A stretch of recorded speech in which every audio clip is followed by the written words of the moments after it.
SaveWithConrad.com. Yeah, I'm Justin Ruffin from Knoxville, Tennessee.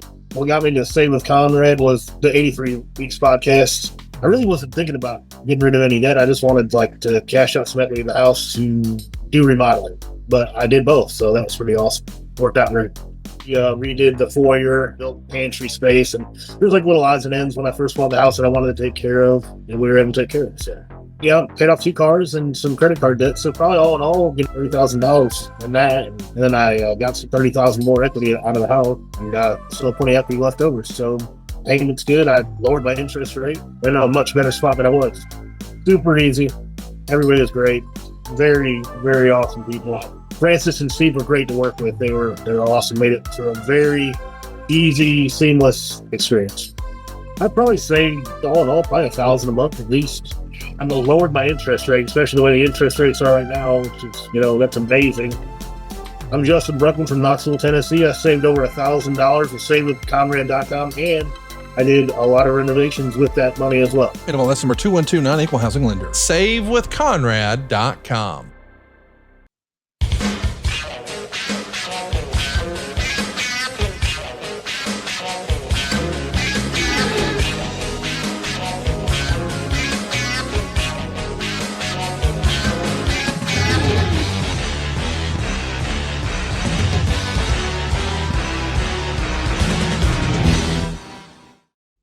I get such a kick out of that. I forgot all about it again. It pops up.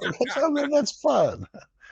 We're going to have some fun today on 83 Weeks. Of course, we couldn't do it without the Hall of Famer, the only man to put Vince McMahon on his ass. Not once, not twice, but at least 83 weeks. Eric, I think by the end of the episode, you may campaign and petition our audience, because we would put it to a vote.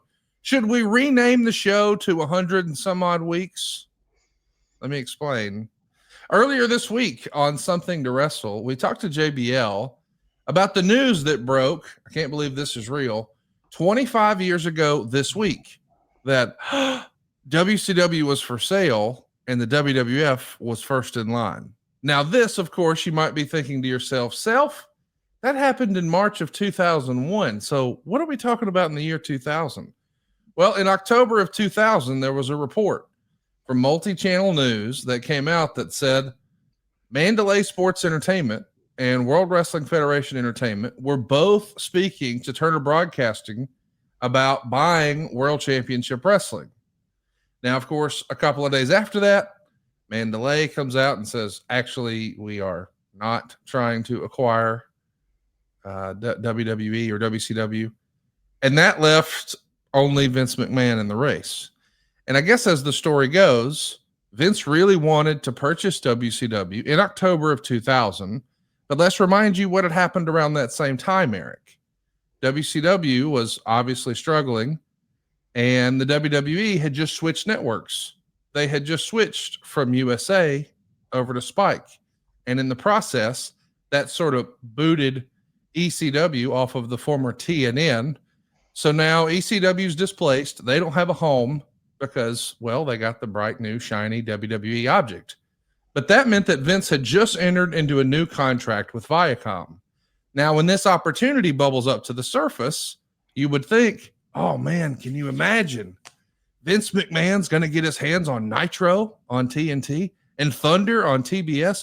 He can finally do the brand split that we all kind of suffered through. It wasn't really a brand split with Raw and SmackDown, but he could have really done it, except for that pesky little part of the contract that he had just signed with Viacom for the new switch to Spike that said that was the exclusive home on cable for WWE content. Well, if WCW is purchased by WWE, now it becomes WWE-owned content. That is the parent company. So Vince had a new provision in this new clause or in this new contract that he couldn't override. And he tells, as the story goes, Wade Keller at an XFL event, I wanted to pull the deal together, but I just couldn't make the money happen for Viacom. I guess Viacom either wasn't willing to allow WWE to have programming on other stations, or their asking price Vince felt like was just astronomical. So we know it didn't happen. But it is interesting to think about what could have been 25 years ago, Eric. That 25 years ago, perhaps Vince, in an alternate universe, could have owned Nitro and Thunder and Raw and SmackDown. And if he does that, Eric, wouldn't you imagine he would have tried to keep all of the contracts, not just cherry picked? Wouldn't that have made sense at that point? Who knows? You know, it that's a big question, and you'd have to have a snapshot into what that even looked like from a financial perspective, and then you'd have to know what his plans were with that brand in order to kind of fill out the equation, so to speak. There's a lot of options there, man. There's some serious. You could probably create a 8-week club to sit around for 2-3 hours at a time talking about what could have been, and fantasy books, so to speak. That kind of an opportunity. It's wild. It's interesting to think, because I know we as wrestling fans, we all consider the Invasion to be the biggest fumbled angle, the biggest what if in the history of wrestling. But I think a lot of us think that because, well, we didn't have the Nitro set. We didn't have all of the top stars. But imagine in this alternative universe, you know, we know it didn't happen. But if all of a sudden you could hear the glass break on Nitro and he walks down that steel ramp with the big bold WCW letters, man, that would have been wild, wouldn't it? Yeah, see what I mean? I mean, you can have a lot of fun talking about the what ifs, and then you start digging into ways of telling stories, and great matchups that you might not otherwise would have ever imagined seeing at that time in the previous circumstances. So yeah, you could have you probably create a video game with that somehow. Now, I do want to ask you about Mandalay Sports, because we all know that you tried to put this deal together in late 2000 and early 2001 with Fusion Media Ventures. Do you remember anything about Mandalay Sports? Because your name is all over this. They're saying that you and Jason Hervey were the conduits for Mandalay. What can you tell us about Mandalay? That is true. I think a couple people, to remain unnamed, got a little trigger happy with the press release, to be honest. And that, I think there was an initial press release that came out that made it sound like Mandalay was financially involved, and they weren't. Mandalay Sports Entertainment was owned by a guy by the name of Peter Guber, Guber. Google him. Amazing character. His story and his reign on top of CBS at the time was legendary. The guy was an amazing Hollywood icon. God, why am I telling you that? Sorry. Mandalay. Oh, Mandalay. So, but Peter owned that company, and Jason Hervey, along with a partner that he had at that time, both worked for Peter Guber at Mandalay Sports Entertainment. That's how I became friendly with Peter, through Jason Hervey and David Salzberg, his partner at the time, and developed my own relationship. So when the opportunity came along, when I asked Brad if he'd be interested in selling the company, and Brad said yeah, or however that conversation took place, I reached out to Peter Guber through Jason, of course, respectfully, but it was basically, I asked Peter, I said, well, we have an opportunity to buy this thing. Is there anybody on your team? I didn't think Peter would invest, because we had talked about it before. And I was doing a lot of business with Peter's company through Jason. So we were doing a lot of business together, but I got the impression that Peter wasn't really interested in a relationship beyond that. So I wasn't going to Peter for money or to see if he was interested in buying WCW. And I think that's where things got a little, fun on some of the press releases. Peter really just introduced me to Brian Badal and Steve Greenberg, and it literally was through that introduction that I ended up going into business with Fusion. So that was the extent of the relationship. It was really just a conduit.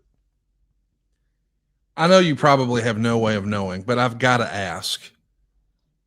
You assume that if Vince has a new relationship with Viacom, they're paying him a bunch of money to move his program from the heritage station it had been on for decades, it feels like, Maybe not at that point, really, but close. I'm talking about USA, and now we're going to Spike. So we've got, a new property and a new commitment, and everybody's excited. Not too terribly long after, he comes back and says, hey, I'd like to unwind that exclusivity. That feels like we're not exactly getting off on the right foot. No, it's the ballsiest thing ever. Yes. Because it wasn't like, even at that time, we're talking about the media rights value of WWE now is almost incomprehensible for anybody that's actually been in the business for more than a decade. It's just crazy.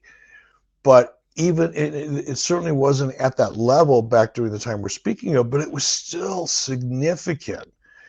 And that's the deal that you would, you would be so grateful to get a deal like that, and then to go back in and say, look, this marriage thing that we got, it's pretty good, but I got this little thing over here on the side I'd like to do too. How about that? No, I know I said till death do us part and all that kind of stuff. Just spend a little time over here in the corner. No network wants to hear that.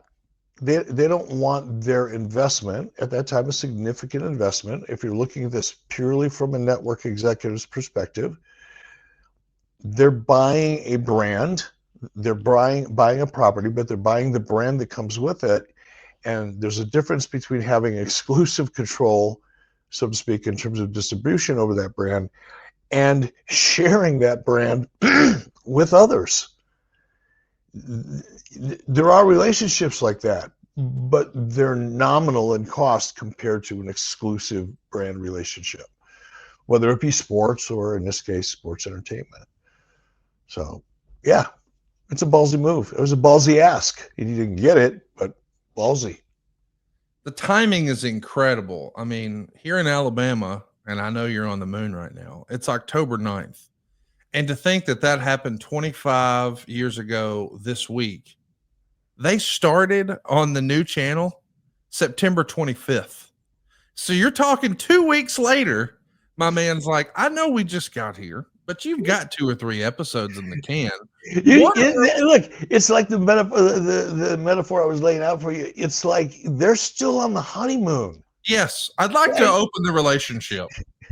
What? What? We just got to Hawaii. What are you talking about? It's unbelievable. Only Vince McMahon. It's crazy. I love it. Legendary. I do want to ask, hypothetically, if they would have merged, obviously there would have been a lot of redundancies. So there would have been some back office layoffs, and you would have probably consolidated some talent. But do you imagine that the Invasion angle would have fared better if he actually had TBS and TNT, and he really had Thunder and Nitro, and he had access to the full roster? Or, respectfully, would they have fumbled it anyway?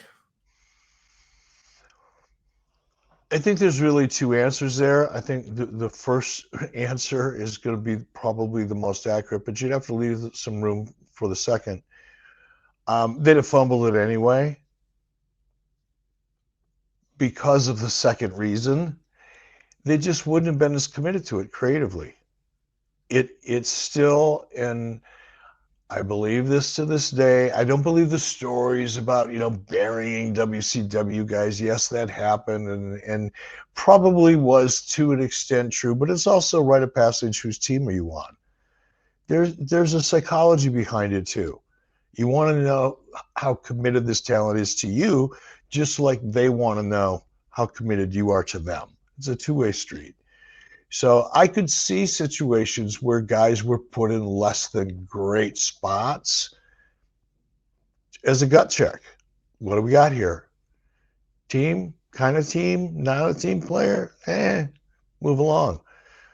I don't know that was the case, but regardless of that, to the extent that was true, whatever that was, there just wouldn't have been the creative, emotional commitment to the potential just because of the way that they perceive the brand itself.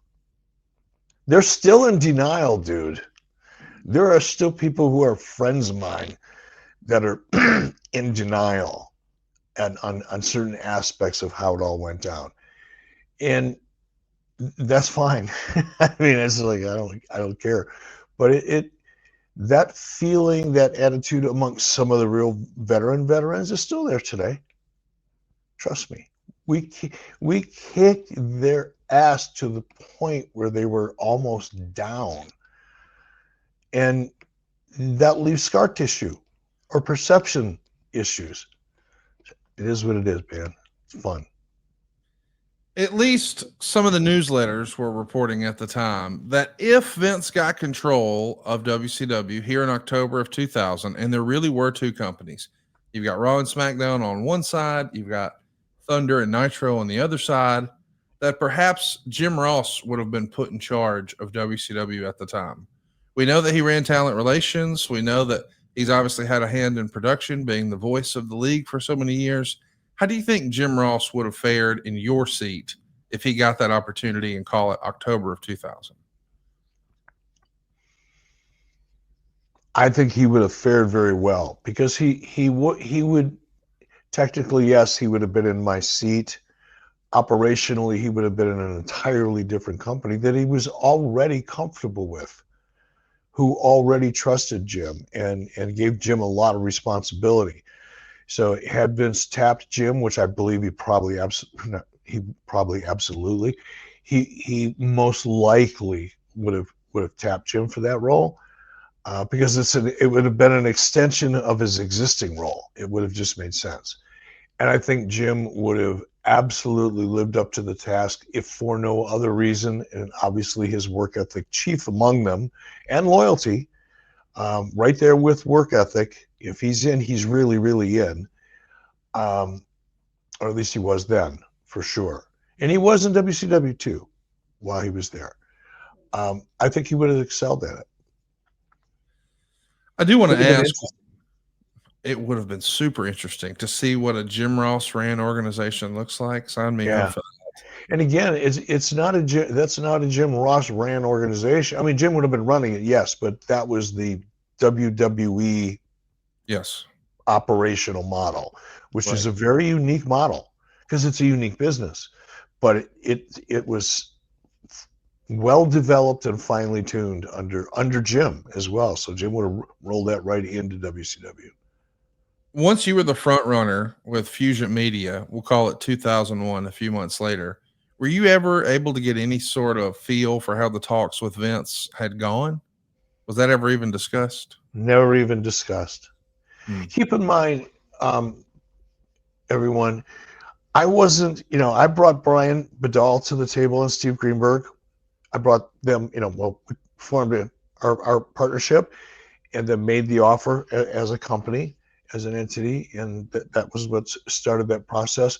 But once that offer was made and the negotiations began, I was out of that. That's not my world. I would have been excess baggage at that point. I wouldn't have had really a vote because I'm not an attorney.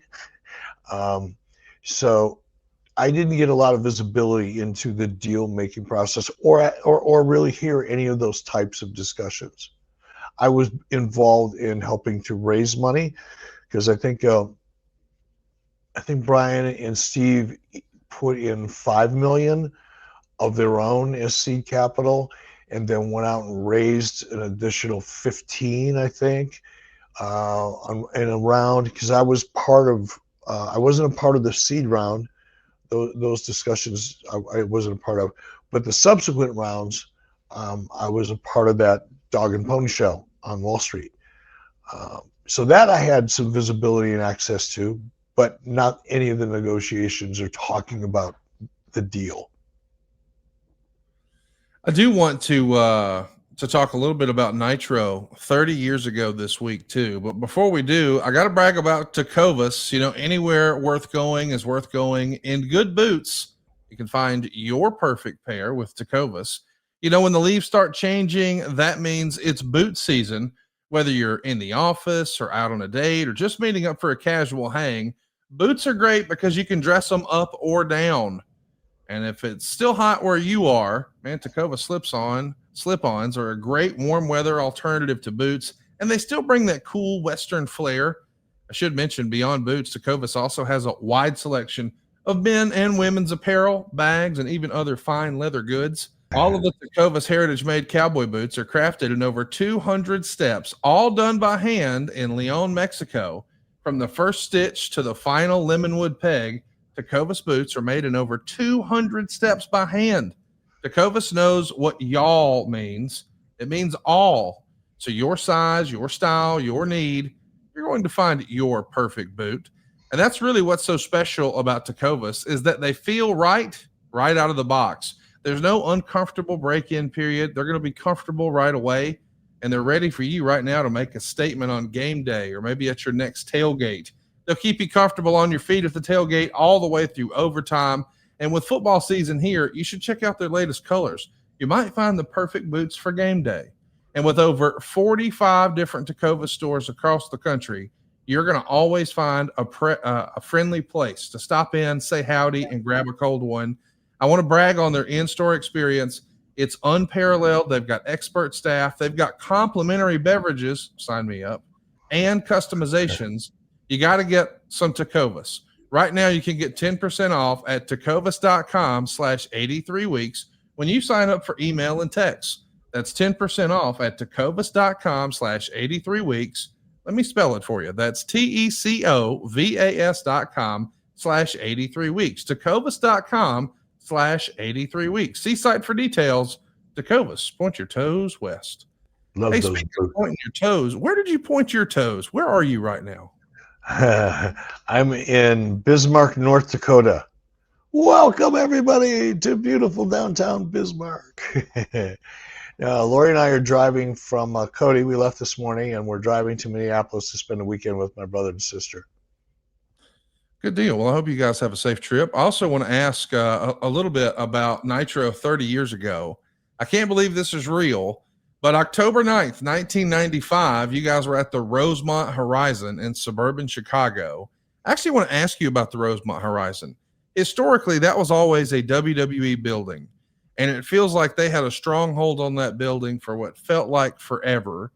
But I think that may have been one of the first buildings to flip, thanks to your old pal Zane Breslov. Can you tell me? Right, I was hoping we were going to point that out, but yeah, that was Zane was pretty wired in Chicago. Zane lived in Colorado, but he was very, very wired into Chicago. So that was all Zane Breslov. I do want to ask you, we know that eventually you guys make the switch with Rosemont Horizon and United Center. I mean, you have a big opportunity to start running mega shows there during the Nitro era, Dennis Rodman and all that jazz. But how difficult was it to get some of those buildings to switch from being a historic WWE building to now becoming a WCW building? It was all about the dollars. Okay. It was all about the dollars. If we were competitive financially and because the building is there to make money too. They want to sell as many concessions as they can. They want to rip in all that merchandise. They want to sell as many, Cokes and Pepsis or whatever it is they're selling at the food counter concession stand. That's how they make their money. That's where the margins are in that business. So if you can drive enough attendance to feed all of those line items, you can get in there. And in some buildings, there was a personal relationship or a business relationship. There was a very close business relationship. That was more political, really. Nothing. Was it legal in the true sense of the word? Yeah, you probably could have, thrown some red flags and, maybe got into, an injunction here, there, and a lawsuit. But you'd end up spending so much money and probably get nowhere over the course of 7 or 10 years. So it just becomes, is it worth the fight? Is the juice worth the squeeze? And in some cases it was, and we did okay, as we did here and in Chicago in general and in other markets. And in some cases we couldn't, like Madison Square Garden. There was nothing going to fix that. There was no numbers I could put on the table that were going to influence that decision. That relationship ran way too deep and wasn't going anywhere.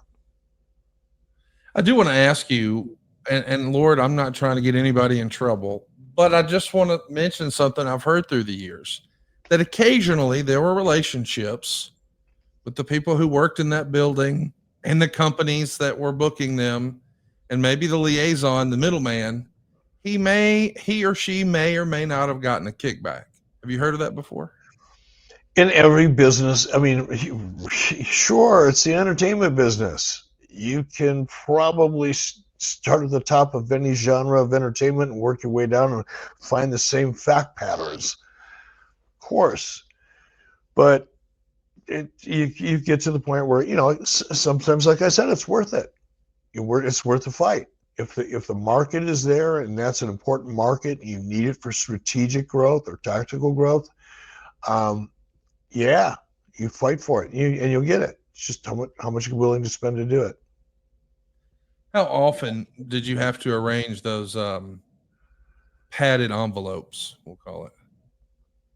Did we at Turner? Yeah. None that you knew of, but you knew it happened behind the scenes. No, I didn't know that. Are you suggesting that I knew at Turner it was happening behind the scenes? If that's what you're implying, no, I the thought never occurred to me. Well, I just know in radio, you know, you're at least familiar with payola. I mean, so I'm thinking that same thing may happen. Yeah, I'm very familiar with it, but it doesn't mean because it exists, everybody does it as a course of business, but it does exist. Right. It's interesting to think about how much of that may have been, you know, closed door, backdoor dealing stuff. Like, hey, they have the exclusive, but for the right amount of money, I can make it go away. You know, there was one. I mean, the only one that I'm really familiar with is Madison Square Garden, because that was the only building I really wanted to get into. I just wanted to prove a point. And financially, we would have lost our ass, but that wasn't the issue at that time. It wasn't that important. From a television branding perspective, it would have been a high value opportunity, despite, you know, probably a negative cash flow for one night, when we're making record revenue 51 other nights of the week, or 51 other nights of the year. So it had tactical value, and we were willing to fight for it. We just couldn't get it. And MSG in particular, it wasn't so much cash in a bag. I mean, that's a nice thing to talk about, and, you know, conspiracy theories are always fun. But this one at Madison Square Garden was structured in such a way that it involved an option within the contract between, and I'm really digging back in my memory, between MSG and WWE. There was some form of an agreement whereby WWE had the option to book. And so in other words, if WCW came in and said, oh, we want to come in on December 21st, MSG would have to go to WWE and say, hey, you know, we've got a date open here. Do you plan on running? Oh, yeah, I'm going to run that date. Or I'm going to run a week before, a week after. First right of refusal. That's what you're talking about. Yeah, okay. First right of refusal. It's late. I've been driving all day. Yeah, so it wasn't so much money in the bag under the table as it was an in-your-face, everybody can read it, and it was legal, and you can fight it. This is a perfect example. No, it wasn't payola. I'm not implying that. That's not fair at all. But what it was a very deep relationship that allowed that agreement to be put in place in the first place, because it's unusual. And that's the part where an attorney could go, I don't know. That smells a little funny to me. Well, I think we could run this up the flagpole, see if we get a jury to agree. Great. $500,000, and 6 years later, you're going to find out whether you win or lose. It's just not worth it. Eric, I've heard through the grapevine. Let me lay it out a little more plainly, but I appreciate that. The first right of refusal. That was a great bit. I had no idea that was like a bucket list with WCW. I mean, seriously, like the idea that we could have had a Nitro from Madison Square Garden, it never even crossed my mind. That would have been awesome. But I do want to ask, because I've been under the impression, or I was told, that sometimes you have individual promoters who are going to advocate for a town and push for a town, and maybe there's one building over another, and that the company themselves, I'm talking about the building, the operations manager at the building, may pad the pricing a little bit the company pays it, and then the local promoter gets a little cash envelope at the end of the night, which I thought was like, wow, dude. I've heard of the skim off the top of the gate, but the idea that we're actually creating margin with the rental fee just kind of blew my mind, Eric. I mean, that's interesting. I don't know where this is all coming from or who you're talking about specifically, but it sounds to me like if we're watching a movie about, the early, what we'll call it, 70s, early 80s, Elliot Murnick kind of promoters running around the Southeast. Oh, yeah. The Jerry Jarrett's too, by the way. Oh, yeah.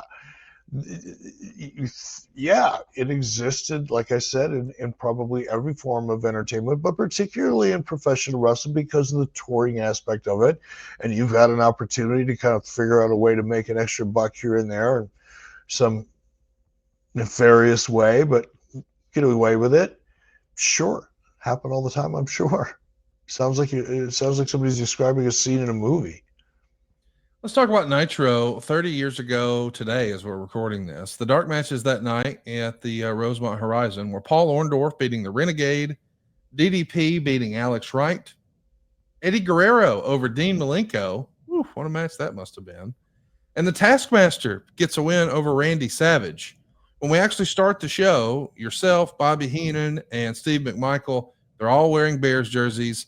I love seeing this. It does make me a little sad to realize I'm speaking to the only person still alive in the shot, but it was a cool moment to sport that Bears jersey next to Mongo, was it not? Yeah, and I'm also feeling some kind of weird pressure now that she just reminded me of. It's like, man, I better go out and run 3 miles tomorrow morning before I drive the rest of the way to Minneapolis. Honey, and no steak for me tonight. Let me mention the first match on the show was Sting and Shark. It only goes about 2 minutes. Sting gets the win. We've talked about almost everyone in WCW through the years, but you and I have not spent a lot of time talking about John Tenta. I feel like amongst the online fan these days, he's more and more appreciated now than he ever was back then. You got to know the real life John Tenta a little bit. We only hear positive things. What was your experience like with John Tenta? One of the most gentle human beings I've ever been around. Respectful, just a gentle, kind soul. And I know there was probably another side of him here or there. And, he was a sumo wrestler. He liked contact. He was a tough guy. And that's what made the contrast so unusual for me, because he was a physically imposing guy. I mean, he clearly wasn't a bodybuilder, but it didn't matter. He still looked like he could, carry a truck on his back if that's what he needed to do. But at the same time, he was just like soft-spoken and gentle. So that's really all I know of him. He's just a very nice person to be around. So that's your opening match, Sting over Shark. Coming up next on Nitro is Sabu beating Mr. JL. Now, Mr. JL is the real-life Jerry Lynn. Considering what you're going to do with the cruiserweight division, I can't help but wonder, why didn't you see long-term value in Jerry Lynn? Did he have something else going on? Or, I mean, it feels like he would have been such a natural fit with guys like Chris Jericho and Eddie Guerrero and Dean Malenko. And I can't help but think how his career may have looked a lot differently. We know he enjoyed great success with ECW, but he would have been a much bigger national star. I feel like if he had that WCW platform, why wasn't he here long-term? I do not know, to be honest. It is curious. I mean, he's a Minnesota guy. Yeah. Which is probably how he ended up there in the first place. Because I had a soft spot in my heart and because the talent coming out of Minnesota was actually pretty good. So, and I knew who he was. I was aware of him. He didn't come in cold. So I'm not sure why he didn't stick around. I don't know if I don't think there were contractual issues. Perhaps there were. I wasn't aware of them. I don't think there were injury issues, but could be wrong about that. Or wrong, right guy at the wrong time, which is pretty likely. He's here through some of 97, but it feels like he winds up working a lot of syndicated shows and WCW Saturday Night. I just can't help but think, man, he would have had some absolute bangers with some of those luchadors. And we know what a great match he had almost on repeat. Yeah, because that's Kevin Sullivan booking there. Yeah. I mean, I wouldn't have been booking that level, not to be disrespectful, but I was really only focused on, the top and maybe what's just below the top of the card. In terms of, day-to-day creative. So I don't know what the read was, but it was a Kevin call ultimately. Let's talk about his opponent that night, Sabu. You made a big push for him. There was a promo for him that aired on the very first Nitro. He was on the second Nitro. He's only here for a few months. The rumor and innuendo was he was here just on a per appearance deal. And then I guess there's been different versions of the story that when he got a contract offer, it was for that same kind of lowball per appearance deal. Was Sabu someone that was on your radar? And do you think that perhaps these are two guys that in the boom era of Nitro that was still to come, because we're 30 years ago in 1995. But when you think about 96, 97, 98, it feels like those two guys could have been major players for you. I didn't trust Sabu. Okay. Simple as that. It wasn't about his work. It wasn't about his character. He had a reputation. I was well aware of him. I had watched some of his stuff. And by the way, Kevin Sullivan talked me into this one. This was not me going, wow, I can't wait to get my hands on Sabu. It was the opposite of that. Like, I wasn't dead set against it, but there was some selling going on. So it definitely was a Kevin call. In terms of the offer, I've read the same thing, so my bias is kind of leans towards what I read, which is he got a low ball offer, he didn't like it, and was offended and left, is what I remember. What I remember reading. I actually don't even remember the incident, but I do remember reading about it. Eric, just so I'm clear, are you in a hotel right now? Yeah. Yeah. A lot of guys, when they go to a hotel, every now and again, they say to themselves, self, I wish I had some Blue Chew. Guys, enter the room dick first. Blue Chew's not just a tablet. It's a cheat code for your crotch. Stronger, harder, longer lasting. Like somebody gave your downstairs a pep talk in a gym membership. Tell you, if Mrs. B's within earshot, she better look out. Blue Chew is the original brand offering chewable tablets for better sex. You ever tried to tuck in a submarine? Eric's going to try to do that as soon as we finish recording tonight. Guys, this isn't just about performance. It's about your legacy or your third legacy. Give her group chat something to talk about. Nothing makes you more of a legend than a little Blue Chew. Go discover your options right now at BlueChew.com. We've got a special deal for our listeners. As always, get your first month of Blue Chew free. Just use the promo code 83weeks at checkout and pay $5 for shipping. That's it. Join Blue Chew's mission to upgrade humanity one thrust at a time. Head on over to BlueChew.com for details and important safety information. And a big thanks to Blue Chew for sponsoring today's podcast and Mrs. B's nightcap. Hey, so the rest of Nitro I want to run through here. Sting's going to come out to the ring with Lex Luger. They're going to call out Randy Savage. You start to see some, I don't know, maybe clues that Lex is not on the same page with Sting.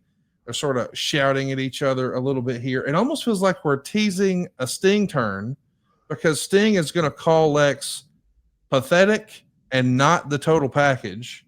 I don't think you're teetering on that idea of turning Sting heel, but it is interesting verbiage. I know you guys weren't necessarily scripting the verbiage, but just to be clear, in 95, there was no discussion of maybe turning Sting heel, right? No. Yeah. This was really the baby faces trying to find their edge. Okay. I've talked to you about this before on the show. One of the concerns early on, like very, very early on, when the NWO, like 2 weeks after it was formed, right? The logo came out, the black and white videos came out. Right about that time, I remember Sting coming to me and he pulled me aside and he said, I don't know what to do. I said, what do you mean you don't know what to do? He goes, what we're doing here, the heels, getting cheered. That's cool and all. But as a babyface, it's kind of getting awkward because it's not the formula. It's reverse psychology in a way, right? It's the opposite of what you work and train and develop the skill to get the audience to do what you want them to do when you want them to do it. And now all of a sudden that electrical current has been completely reversed. So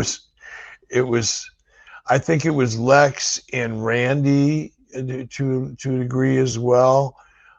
Certainly trying to find that edge, because that milquetoast stuff was wearing off fast. Backstage, we see Chris Benoit stepping out of a limo. I know that some people are just not Chris Benoit fans, and I get that given the way the end of his life happened and all that he did. But this is interesting with the benefit of hindsight, because you're not giving this sort of backstage in a suit with a limo entrance opportunity for guys like Eddie Guerrero or guys like Dean Malenko. Were you able to identify something early on that made you think, hey, this guy's different? This guy, he's not going to be, quote unquote, just a cruiserweight. He is going to be next level. Did you see that back then? I saw it initially. I mean, I was very excited about Chris. Keep in mind, my first exposure to Chris Benoit was in New Japan. Right. For over a course of a year or two. I had seen him multiple times on some of the big shows and immediately fit that cruiserweight kind of rough idea, right? I liked that style. I liked the pace of those matches. It was different than the pace of everything else that we would see on our show. And that's exactly what I was looking for. So that's why I brought Chris over with Eddie and Dean. They came over as a package, and they were there to negotiate as a package because we negotiated right in front of each other. They all got the same deal. So I saw a lot in Chris, but this push where Chris is going now that we're discussing, that's Kevin Sullivan. It's what Kevin saw in Chris.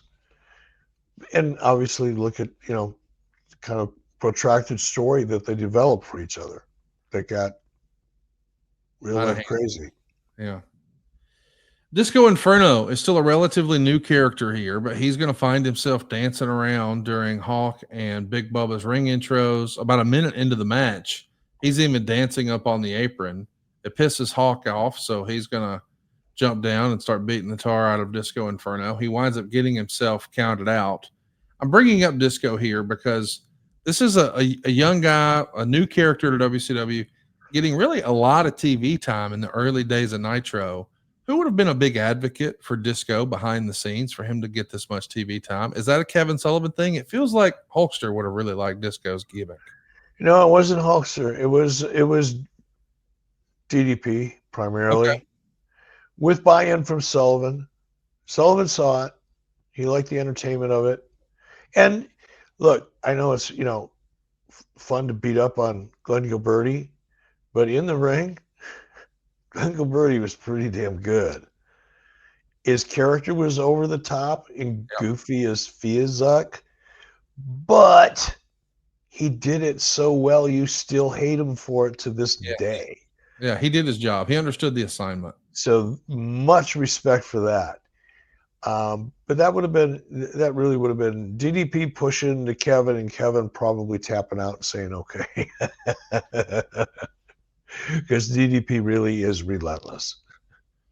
I want to talk about the big interview that happens here. Hulk Hogan's going to come out for an interview, and fans are booing incredibly loudly when Mean Gene introduces him. He's going to come out sans mustache. We talked about that last week. He's already had the mustache shaved off.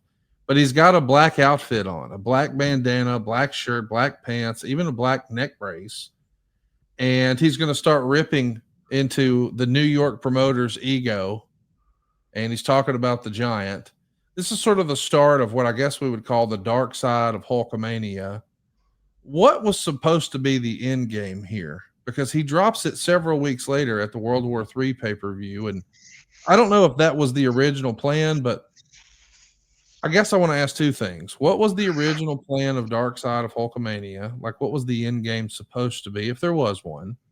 And then secondly, is it nights like this where he's a babyface and he's getting booed so strongly? Do you think that's in the back of his mind when he decides less than a year later, okay, Let's do it. Let's turn heel.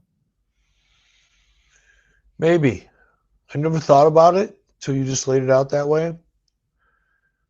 But maybe. And I don't remember any discussion. It's like he showed up wearing all black. What? I just saw him backstage. He was wearing his jeans and his cut-off T-shirt. It was red and it was yellow, and he had red shoes on. He looked like a rodeo clown, but a big, strong one. No, he just went out in his black stuff. What? And Jimmy, too? I mean, wow. So I don't remember how or why that happened or why it just disappeared. I could have, here's my guess. Hulk's getting a little, he's feeling it out. He's getting a sense that maybe it's time to do something.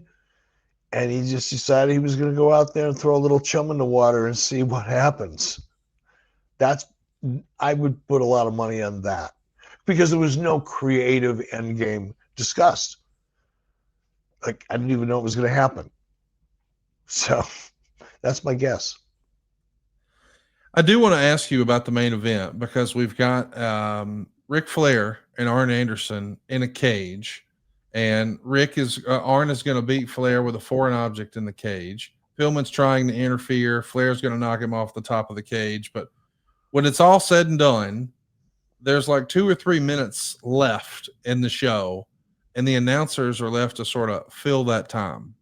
Now, I know years later we would have an overrun, and we're trying to get people to stay tuned and have a really strong lead in for the next show. But that's going to start happening in 96 and 97 and 98. But in 95, we're ending a few minutes early. And I'm wondering, A, was it a problem with back timing the show? Or B, was it deliberate because we're trying to convey a sense of realism? Because if this were a quote unquote shoot fight, they don't always end right before the show goes off the air. Are you trying to add some realism in there? Is it mistimed? Are you trying to just, filibuster and promote the next show? Or what was the strategy here? What happened? I don't remember, I can't honestly say what the strategy was for this episode, but it was kind of typical of an example of some of the things that I would do to reinforce the fact that we were live, because we were the first ones to go live every week. People forget about that because it was a long time ago. But prior to Nitro launching and going live every week, WWE was live 1 week, tape the next. Live 1 week, tape the next. So they alternated. We decided to go live every week because we saw the value in live television. And we thought that might give us an advantage over the WWE. Slightly more market share as a result of being live, whatever. So we made that because it was a financial investment too. It was more expensive to shoot live every week than it is to alternate live tape. Significantly so, but we decided it was worth the risk, and it was. Where else? What else are we talking about? Well, we're talking about how you ended a few minutes before the end. So part of that strategy, I'm sorry, I got lost in that. Part of that strategy is to do things to remind people that the show is live. So we're not just telling them live, we're live, we're live. That works for a while, and then they start tuning that shit out. It's hard enough to get people to really listen to announcers anyway, and when they start saying the same shit over and over and over again, people begin to tune you out. So we wanted to do things to remind people that this show was live, and sometimes I used to give an example, but it's crude, so I won't say it here. But use your imagination. But fleas having sex is interesting if it's live.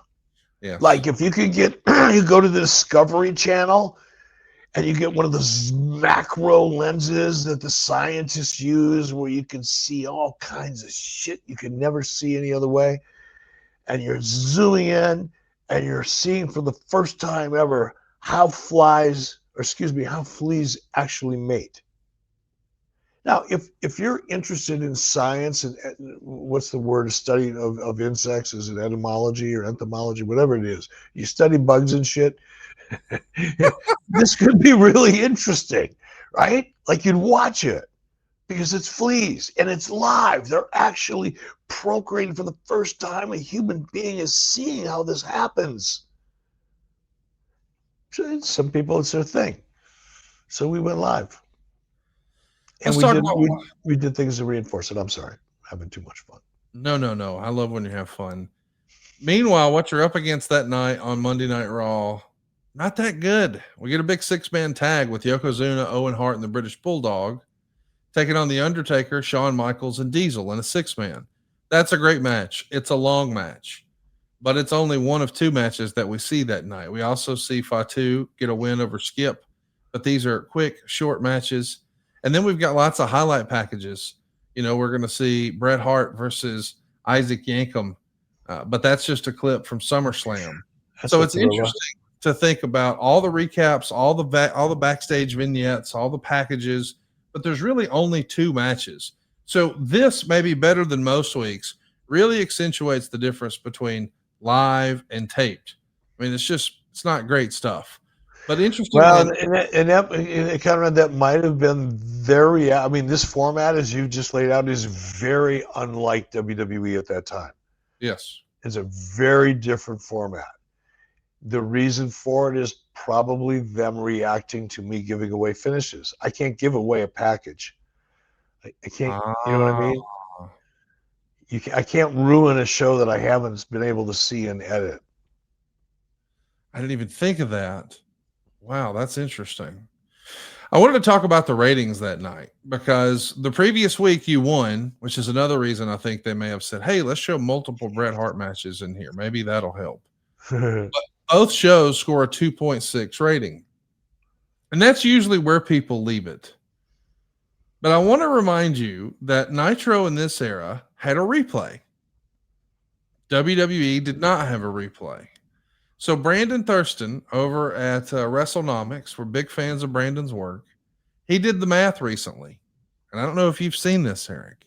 But if you include the replay, the West Coast replay of Nitro, then Nitro's winning streak actually started 3 weeks earlier than when we normally start counting it.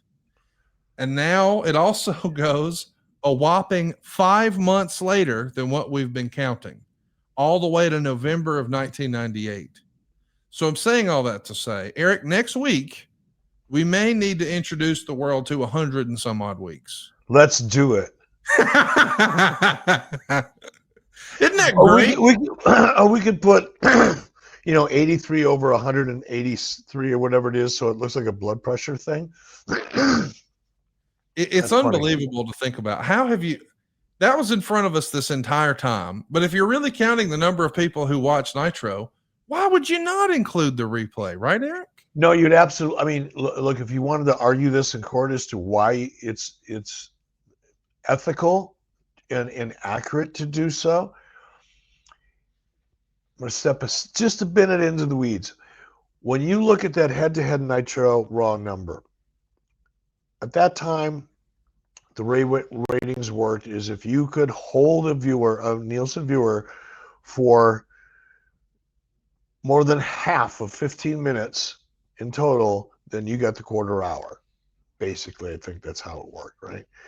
So what was happening at the time is so many people were watching Raw and Nitro that you got one person going, I'm going back over here, I'm going back over here. There was so much cross trafficking in terms of going from one show to the other on people's remotes that there's a lot of duplication in that number. Now, it's always been how much. There's no way to determine. At that time, there was no way.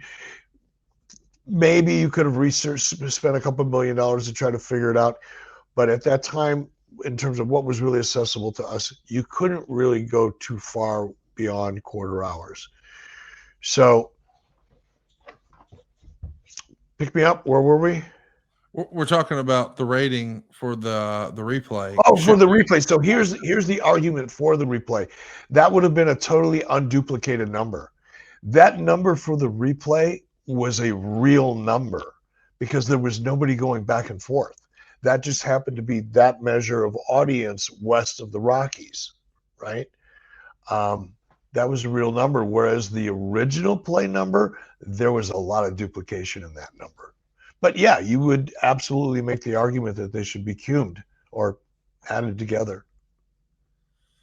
Well, something that we know you can add together is Harry's. I'm a big believer in this product. People at the office have been bragging about Harry's for as long as I can remember, specifically my buddy John at the office. I tried to get him on another brand once upon a time a few years ago, and he just stopped me flatly. And he said, I'm a Harry's man. And I just want to go ahead and give a shout out to these guys. If you've ever used an old dull razor too fast, you're going to irritate your neck. Harry's has launched a brand new razor called Harry's Plus. Harry's has spent 10 years developing their most advanced razor yet.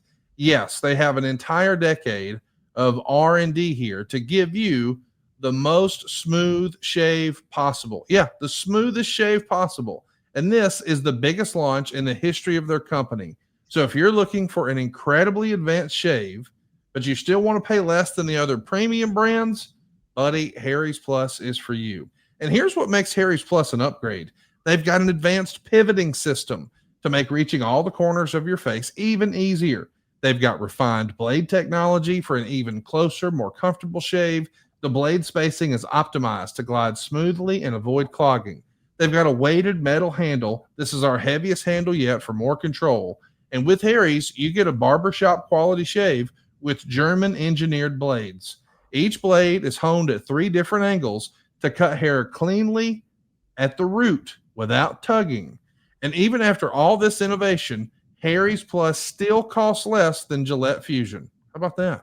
A premium shave without the premium markup. And if you don't love your shave, Harry's will make it right. No questions asked. It's a risk-free trial, and that means there's zero downside to giving it a shot. Harry's isn't just a razor. Think of Harry's as like the centerpiece of a full grooming lineup.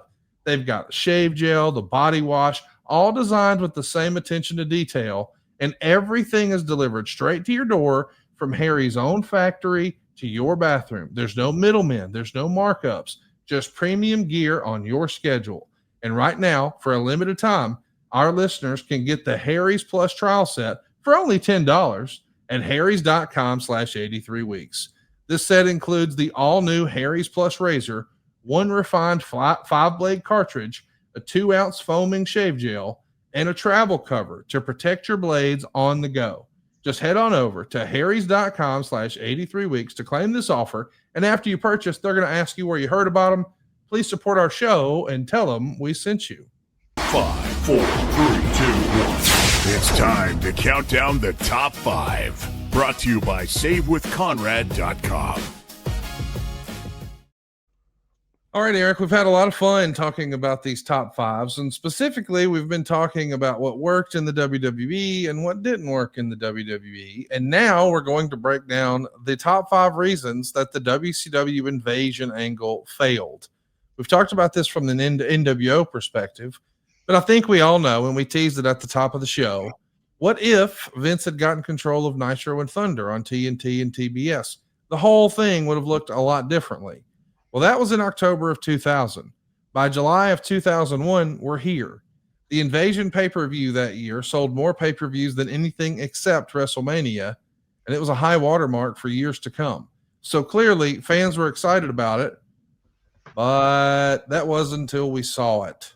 It's maybe the biggest what if or what could have been in the history of wrestling. Do you agree with that? Yeah, if you think about it, the potential that it had, it could have been one of the biggest things ever. Well, let's jump right into it. At number 5 on your list of the top 5 reasons that the Invasion angle failed, you put too many moving parts. I guess you felt like the alliance was kind of confusing because you've got Stephanie McMahon as the quote-unquote owner of ECW and Shane McMahon as the owner of WCW. And then Team Alliance is led by Stone Cold Steve Austin, like the bread and butter of the WWE. It just feels weird. Like when you've got Austin as the leader, it kind of falls apart. It was ridiculous. There's no why. And what little why there was with regard to Shane and his motivation and Stephanie hers was so poorly developed and executed, it just wasn't believable. There was no way you could buy into that storyline without feeling stupid. It was that cheesy. And it could have been really, really good. That's what I said early on. I know I was babbling to a degree, but it's about the commitment to it. If you really are committed to that idea and you really see the potential and are willing to spend the time and stay focused and really make it as good as can be, or is this just something to get us through the next pay-per-view or the next 3 pay-per-views? If it's just 2 or 3 pay-per-views, that's fine. There's nothing wrong with that business strategy, but the story and everything else is going to get serviced accordingly. If it's potentially a WrestleMania next year, 8 months from now kind of story, or a year from now, then it's going to get a whole different kind of commitment and attention and development. So this idea could have been a big WrestleMania type level of story if that was the commitment to it, but it certainly was not. And that's why you saw what you saw. I got to tell you, Eric, the thing that took me out as a fan the most, Stephanie McMahon runs ECW. It's just, I don't know that there could have been worse casting if you tried. No disrespect. No, and I love Stephanie. I have nothing but respect for her. She's really an impressive woman in a lot of ways. Very talented. But that picture, she's in her, hooker dress with her, curly hair and, looking like she's hanging out at a bar. That's just not her character. No. It's just not her. It's like you said, it's really, really bad casting. That's not the role you put that woman in, right? That's just the beginning. Let's start with that. Let's go to number 4 on Eric's top 5 reasons the invasion angle failed. You tell me there's no true invasion atmosphere. There's no suspense or buildup. What do you mean here, Eric? There's no tension. There's no conflict. There's no pretense of conflict. There's no story. We just covered that. There is zero anticipation. That's what we're talking about here. There is less than zero reality. Nobody's buying into why this is all happening. You got no story. You got no anticipation. You got no reality. I'm looking for a surprise somewhere down the road. And yeah, you're going to give us action, but right now you're batting 1 out of 5. And that sucks. 2 out of 5 is painful. 3 out of 5 will let you keep your job. 4 out of 5, you're looking pretty good. 5 out of 5, you're going to print money for about 2.5 or 3 years. This was barely a 1. Eric, I realize that I'm about to suggest something that you're going to make fun of and laugh at, and I get it. But I want to ask anyway. I'm tired, Conrad. It doesn't take much to make me laugh tonight. As a fan, one of the things that I felt like watching this was, hey, it's just WWE with different logos. It looked the exact same. I'm wondering, and I realize you'd be sacrificing some ticket sales, but if you had a Raw setup, like the entrance ramp and the Titantron and all that, maybe it's scaled down a little bit, but you have that on the left side. And then on the right side, you had a Nitro set. Yes, you would have sacrificed some tickets, but you could have maybe had hour 1 is Raw, hour 2 is Nitro, and it could look different. Or you could alternate weeks. Like if this week it was Raw, but next week it was Nitro. I know that could be a little confusing, but at least then it feels like a battle. But if it's the same Raw set, the same Raw announcers, the same Raw production, the same Raw lighting, the same Raw ring, it just feels the same. It is the same. Yes. It's just different roles, different characters and roles. It's still WWE and in the story. Even before I went, when I joined WWE back in 2019, in the weeks and months leading up to that, I don't know how I was doing some kind of an interview, perhaps a podcast.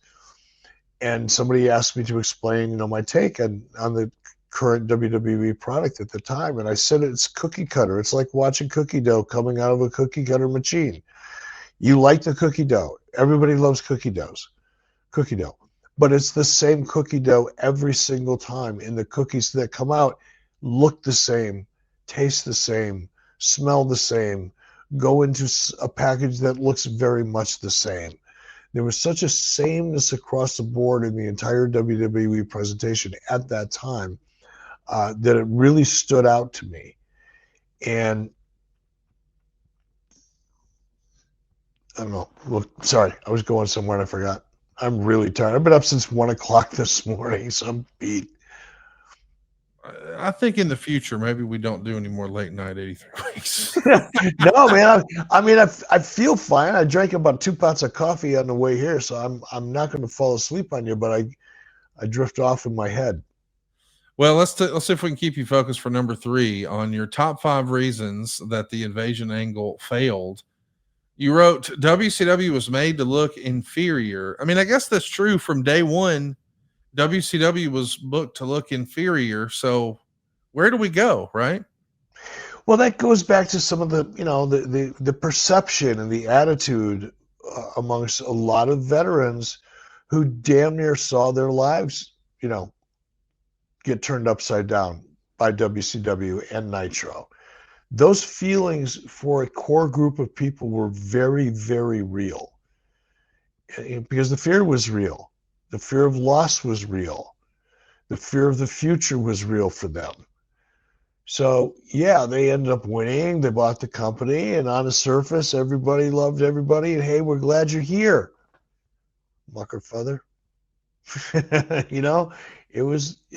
Look, I felt it from some people. It took Kevin Dunn forever to warm up to me. Now, he's nice to my face. Don't get me wrong. He's always professional. And I could tell that he wanted to get to know me, but no, it took years. And then we got along great, but it took a long time because he still had that feeling. We did see Booker T, defeat Kurt Angle, and he would go to a no contest with The Undertaker. But I do feel like we were looking at some of those photos there of Booker T.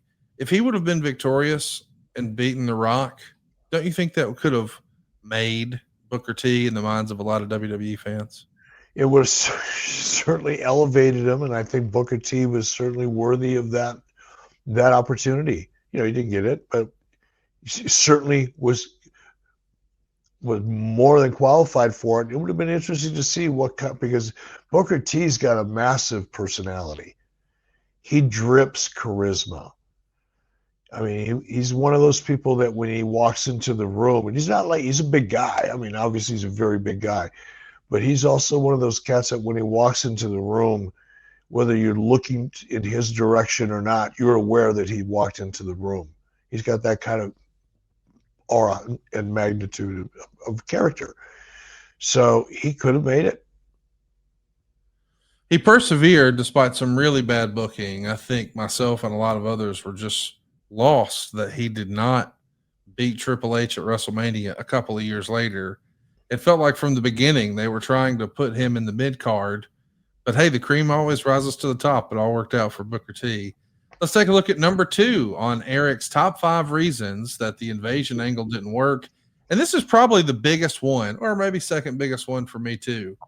You wrote the invasion became a WWE story, not WCW versus WWE. And I'm sure you're talking about Vince versus the kids, because that was sort of the subplot of the whole thing. And instead of getting Eric Bischoff and Paul Heyman, trying to do some sort of a debate with Vince, and we know that would happen later, when we see 3 McMahons arguing about WCW, ECW, and WWE, I'm kind of like, ugh.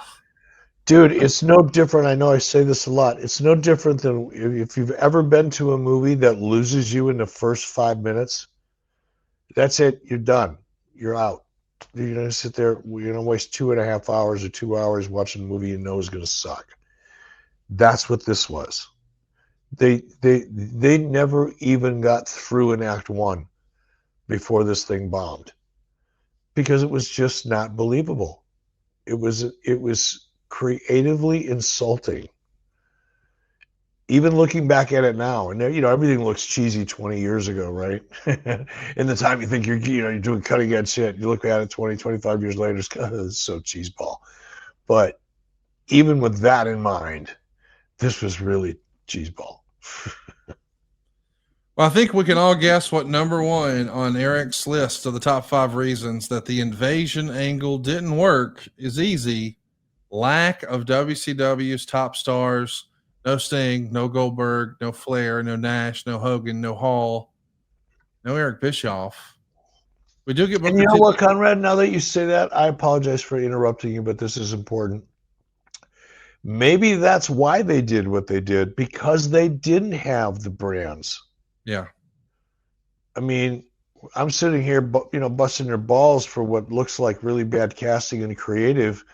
But if you don't have access to the characters that you really wanted to play those parts, you work with what you've got. Or you just don't fucking do it. Because you know what I'm not going to do later? I'm not going to go say, hey, Megan, let's make some chocolate chip cookies. And she could say, well, we don't have any chocolate chips. And I could say, well, let's just put something else in there. Let's just put let's put celery in it. Well, no shit. It's not chocolate chip cookies without chocolate chips. It's not a WCW invasion if you don't have WCW's top stars. Like, there you go. Let's call it a pro invasion. Let's tell them Thunder's invading. Uh-oh, here comes WCW Saturday Night down the ramp. That's what it was. Yeah. No, you're right. You're absolutely right. There's no arguing that. Well, there's also no arguing that when they finally did have a chance to bring in the big names, we'll call it 02 and 03, it feels like the timing had missed. The magic moment had evaporated. And I know that we often say this in sales and certainly in entertainment. Timing is everything. And I think if they would have done this angle a year or two later, maybe it had a greater success rate, don't you think? No, they would have. I mean, just think about it. They brought me in. I can't remember how far after this. The following July. So they started July of 01. You're there in July of 02. 1 year after the invasion angle starts, here you come. They could have easily rekindled it then, but they made a decision to go in a different direction. Once they brought me in, and there was, other than me putting myself over in the first segment, the first time I grabbed a microphone, all I did was walk out and tell the world what a wonderful promoter I was, and put myself over for about 12 or 15 minutes. Once I was done with that promo, other than a few side comments here or there, being the brunt of a joke, is that how you used to do it in WCW? More of a little punchline. There was no reference to it. It was dead. It was dead by the time I got there. And if they were going to do it, they would have done it then. Speaking of the invasion storyline, Eric, someone who found themselves in the WCW ECW alliance was an individual you had not spoken to for several decades until you sat down with him over at adfreeshows.com. We're talking, of course, about Raven, who shared some surprising details about what happened in the days following his walkout from WCW. Let's take a listen.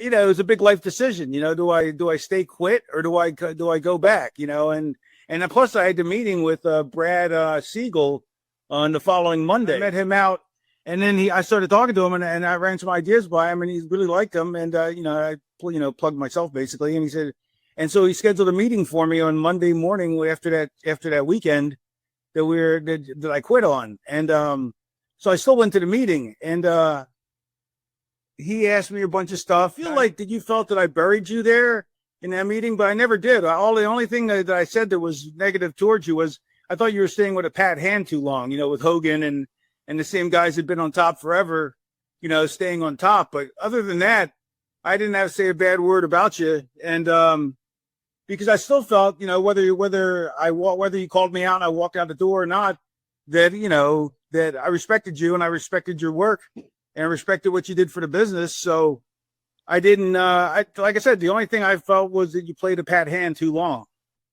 Well, clearly you were right about that.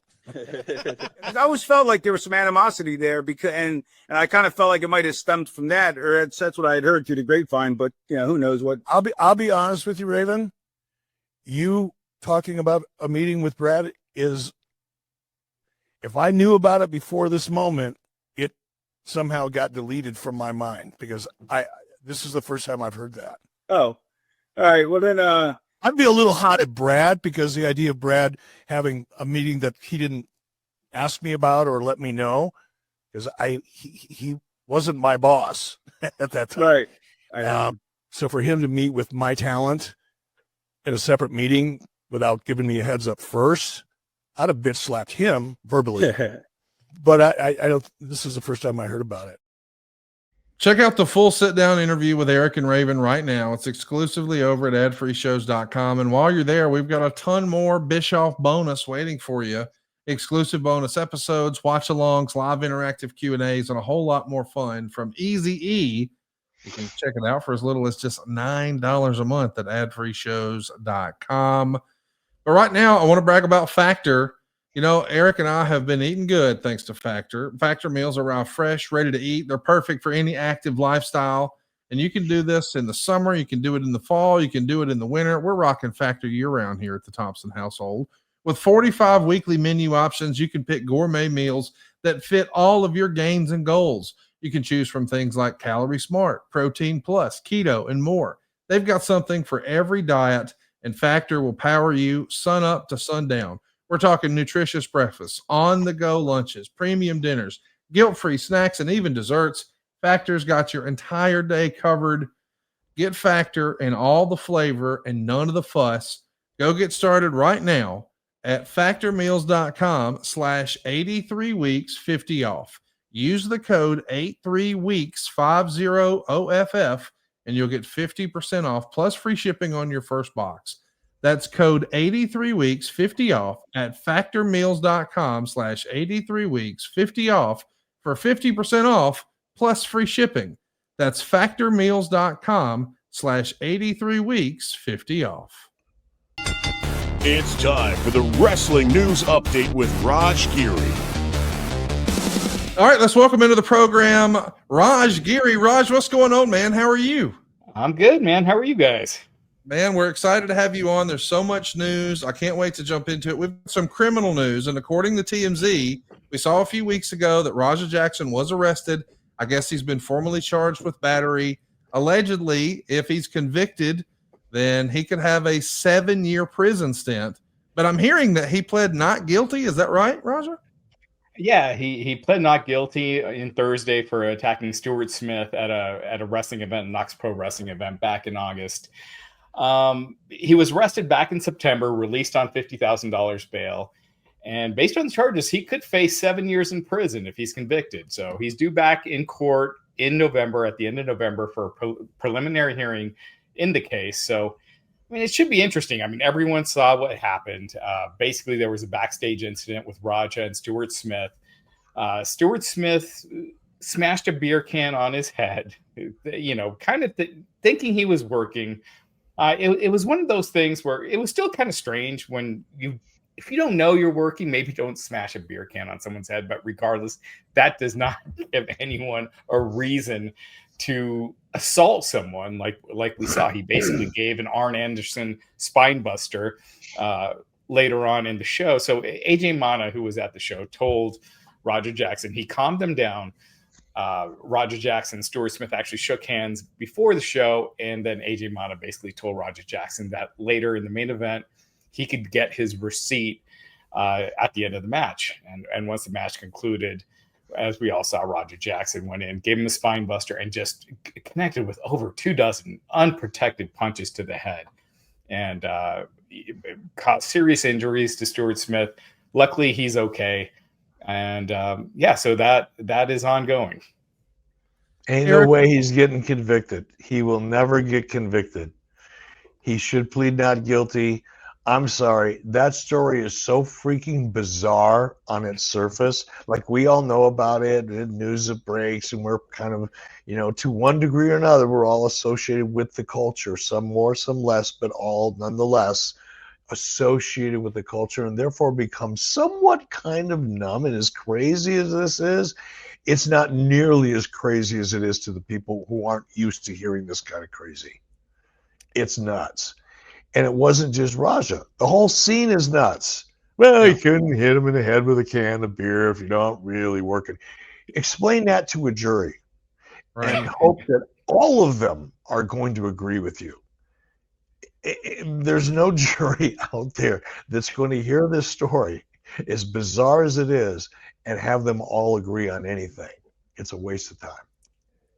He'll get sued civilly, but Yeah. can you imagine trying to argue this in front of a jury?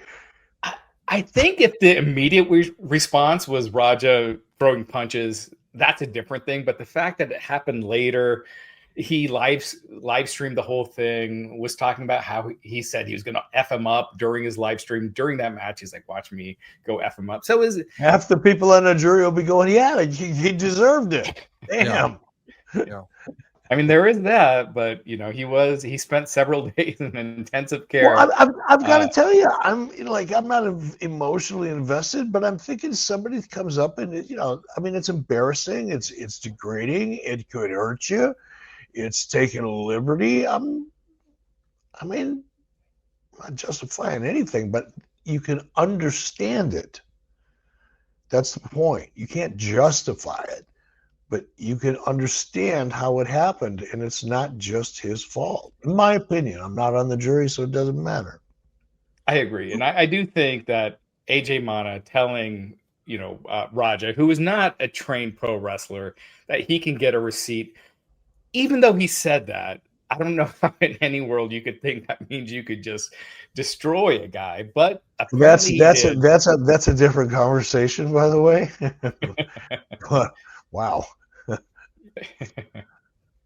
Well, we're going to stay tuned. We want to hear from you guys. What do you think will happen? Will Raja wind up serving a sentence, or will this just be, I could see this being house arrest, or, he can plead this down, is my best guess. Don't you think?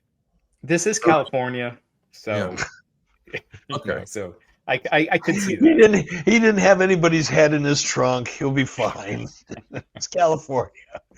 Yeah. Well, let's talk about something everybody in California is talking about right now.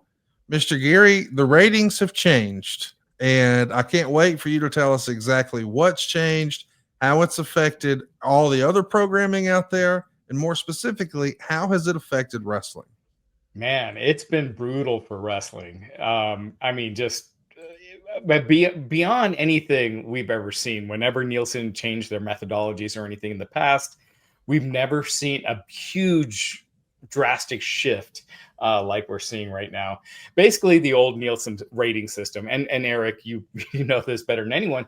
Back in the 90s, that Nielsen rating system was like a pool of like 5,000 people, and they've added more and more and more. And right now, it had been a pool of about 42,000 subscribers that they use, basically their sample size that make up the total audience.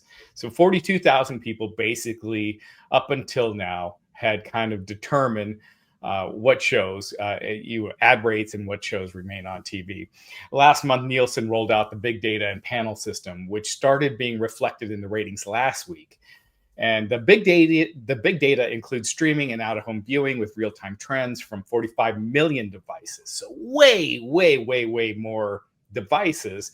But with those devices, for instance, like when we're watching on Netflix, right, we're not putting in who's watching with us. Like if I'm watching Netflix with my entire family, Netflix doesn't know that with their numbers. They just know that this household is watching this show. So what they're doing is they're combining that with the old panel system, with the demographics and things like that. So those Nielsen numbers where, me and 3 daughters are watching Karate Kid Legends, and they get that from the old system and kind of combine it with this new system of 45 million devices. And so theoretically, this new system should be way more accurate because you're adding so many more devices. And most sports have seen an increase in ratings. We just saw it last Friday with the WNBA finals. They were up a huge year over year. But SmackDown, their rating was their lowest ever, tied with one on FS1 as far as 18 to 49. Their AEW Dynamite last week, they did their lowest number ever. This past Tuesday night, AEW Dynamite NXT went head to head. NXT actually destroyed AEW, and just kind of goes to Eric, your prediction back in the day about how NXT would start beating AEW regularly. We don't know the max numbers, obviously, but this new system includes all these streaming devices, and the numbers went down. So, and starting next year, we will have the max numbers included with this data. So it's just been a disaster for wrestling. Every show has done their all-time lowest. I wonder why. What? Because it has, all of the makings of a really good novel, right? Mm-hmm. It could be a conspiracy, right? I mean, professional wrestling is eating up a lot of ad dollars, right? They're taking up a lot of space. You can make it a little tough on their advertising by crunching their numbers just a little bit. It would make life easier for sports and other forms of entertainment. I'm not saying that that's happening, but why else would it happen if it's not? What explains it? I mean, that's the $1 million question. I mean, the one thing is maybe Nielsen oversampled the demographics that probably are more likely to watch wrestling. Maybe that makes sense. Lower income certain things were oversampled than, because that's the one thing that the NFL would complain. It's funny. The NFL is the one that really complained about the old rating system. Even though they destroy everything in the ratings, they still felt that they were being undercounted, and they were right. The new system, the football numbers have gone up, and all the major sports are going up. Most shows have stayed about the same. And then, so kind of going back to that, I think the demographics were probably overcounted that cater more towards the wrestling crowd, but so much. That's the logical explanation. I could see that. Yeah. Well, and here's why. I mean, have either of you guys gotten one of those diaries in the mail before? Well, I got one, and they sent you $1. Like you fill out these 14 sheets of paper, and here's a crisp $1 bill. Yeah. Well, I opened my mail over the trash can because I know a bunch of it's going to be junk mail. So nope, no thanks, no thanks, no thanks. I get to that, see what it is, pull the $1 out, trash. I'm not filling that out. So I buy what you're saying, Mr. Giri. I think that makes total sense. Absolutely. Yeah. And to your point, when I got one of those Nielsen letters, like a couple of years ago, and it was like, you have to wear this device nonstop, and it's going to be tracking everything, that every sound that's coming in, it's going to be paying attention. It's going to pick up what you're watching and blah, blah, blah. But, it's a little Big Brother-ish. So unless that extra money is really appealing to you, you're probably just going to throw that in the trash. Yeah. Well, hey, speaking of something else that everybody's been talking about this week, I want to get your take. And Eric, you may have some insight here. I don't know if you heard, but our old buddy Kevin Nash went on his podcast earlier this week and explained that his statements, his royalty checks that he's been getting from WWE forever, they're different now. And he says this started really when the TKO purchase first happened. And he said he got a pretty good check the last distribution period, but this one he described as being rotten. And when he called Sean Waltman on the phone, Waltman answered laughing like, "Oh, you must have got your royalty check." Eric, have you noticed the difference? I mean, Kevin says specifically he used to get a breakdown of the individual items on a royalty check. So it would say this many NWO t-shirts and this many ladies NWO t-shirts and that sort of thing. And I know that's a sore subject for you. You weren't getting your NWO cut like you deserved. That's not a sore subject. I laugh about it all the time. But he says now it just says NWO intellectual property, but there's no breakdown. So obviously, Big Kev, he wants some forensic accounting, and I get that. There's been an established baseline of, hey, here's what to expect, and now there's been some sort of a paradigm shift. Eric, I've never gotten a royalty thing like that from WWE before. Is that the way yours look as well? Have you noticed a change? I haven't noticed a change because I don't look at them. Okay. I don't mean to sound, like I'm arrogant about it. It's just that they're not, for me, they're not significant enough checks. And I got you. It's, once a quarter I'll get 15, 20 grand and I'll look at it. And just out of curiosity, what's moving? but I throw it right in the garbage. I don't track it. I'm not trying to manage it. To me, it's mailbox money.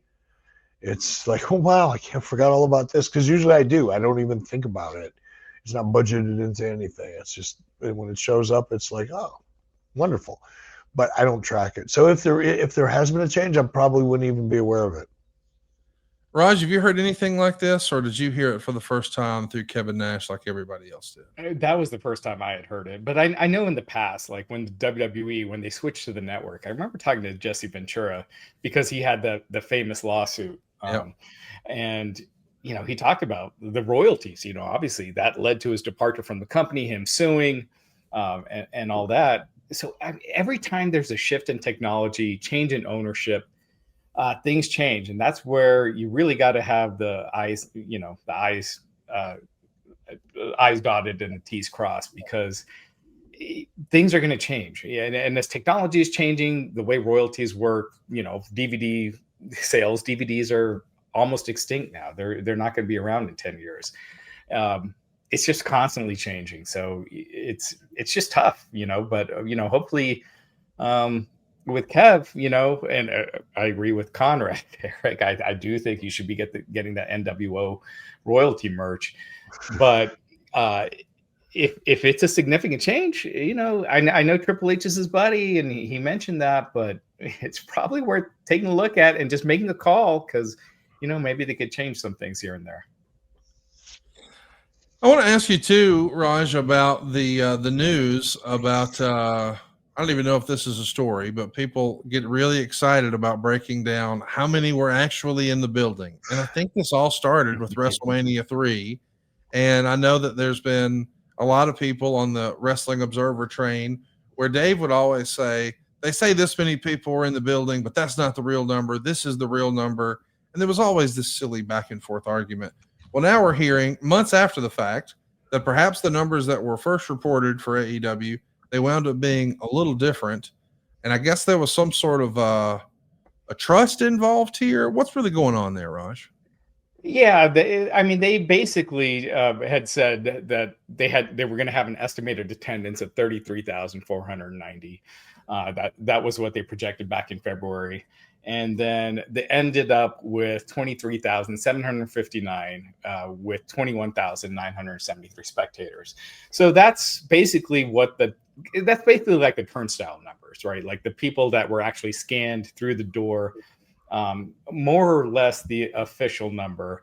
And then you have other people like in suites and things like that add to the bigger number. So yeah, Tony Khan had kind of said they were going to be at around 29,000. It ended up 21,900 to 23,700, depending on which number you want to use. I think a lot of people, you're kind of used to inflated numbers from Vince, that he kind of really started it. But I think a lot of people just didn't expect Tony Khan to also do that. So it is an inflated number. And it is what it is, you know. They didn't. So a lot of people didn't think Tony Khan would inflate a number. I didn't say me. Okay, but others do think that. Evidently, that's funny too. That's pretty funny. And so they're gonna, because of that, the funding is going to be reduced. It's 29% below the estimate that they gave back in February. So they're going to see about. You know what's really weird about this, Raj and Conrad? It's like, who cares? I agree. Right. This is the dumbest thing to be a thing I've heard of in a long time. It's like, wait a minute. Why are you people so invested in this number versus this number when they're both really freaking good numbers, by the way? So let's just call a spade. It is what it is, folks. They're both really good numbers. So what is the issue? I don't get it. So I think what happened was with the original All In, they were claiming the record, right? AEW, they were claiming that they did 88,000 or whatever, and that they had beat WrestleMania 32. Which turned out to not be the case. And I think because of that made attendance for these all-in shows such an issue. And so people Tony started it. So Tony started it by doing what most people don't think he'll do, which is inflate a number. Right. Yeah, pretty much. You Yeah. morons, what's wrong with you people? Yeah. It's just been an interesting week, and it's been kind of a bad week. I mentioned the ratings earlier. We saw with NXT and Dynamite. NXT doubled Dynamite in the ratings when they went head to head on Tuesday. This is the fifth time in the row that they went head to head. NXT winning every time. This time almost doubling them in the demo as well. They beat them by 71%.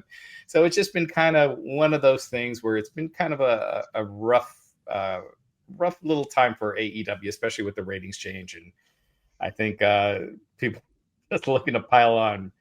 Because there have been all those years where the numbers have been kind of inflated by other reporters and people running with imaginary numbers, and now you're starting to see the real numbers. And, Dave Meltzer, he's talking about you, bitch. But now you're really seeing the how ridiculous that thought of Dynamite beating Raw, if you count the max numbers, how ridiculous that is. And it just kind of like the was the chickens coming home to roost? Is that the saying? So I know we all really feel like it's best to have multiple strong promotions at the same time. Want to see them both doing well, but the new rating system is rough for both. So we'll see where it goes. Well, and it's worth mentioning. You've got a $2.5 million gate at least. Yeah. Over 21,000 tickets sold. It looks like from this reveal that just was made public, there's a more favorable merchandise split. I don't think a lot of our listeners maybe even know that, but when you sell merch in a big venue like that, usually the venue gets a piece of the merch. I mean, that's just part of the building's agreement. So they got a really favorable split on high ticket items. And that was where, the bulk of the money is going to come from. And, I know I probably shouldn't be saying this, but StarCast was hugely profitable, hundreds of thousands of dollars in profit. So there's a pile of cash coming in. And now allegedly there's still a $700,000 influx of cash from the state. Like, I guess it was originally $1 million and now it's 700. Like, Eric, I'm with you. There's no other way to frame this than hugely successful. Yeah, but I guess it's just something for people to argue about. Yes. Right? It's the lowest vibrational dopamine hit available to mankind, but there seems to be a market for that. So, and again, I do think there are, and I hate to say it, but there are certain reporters out there that really feed into it. And they were like, how All In was a huge success and Saturday Night's Main Event was a flop, even though it was the first time Saturday Night's Main Event was ever number one for the night, in the demo. And, just kind of feeding that energy to where people jump on stuff like that because of that, that stuff that's put out there. But I mean, and it's funny because guys like that call other people grifters and con artists. Mm-hmm. But that's exactly what the individual you're referring to, Dave Meltzer, is doing. This is how he generates revenue. It's not on facts and information and actual contacts and research and knowing anything really about the business. It's his twisted, distorted reality of the business. And this personal bias is all wrapped into one vomit of a perspective on a business he really doesn't understand, but is convinced a lot of low-thinking people that he does. That's his business. It does create an atmosphere where people care more about attendance than ratings, who probably otherwise wouldn't care. Yeah. Well, Raj, we appreciate you jumping on with us. Is there anything else in the news you want to hit today? And if not, where can folks find you? No, it's been a busy week, but as always, check out Massive Heat on Watch Podcast Heat at Watch Podcast Heat. And on YouTube, we had Gail Kim on this past week. Myself, Matt Morgan, and Jack Farmer. We talked to Gail about the controversy regarding Kenny Omega and Rio.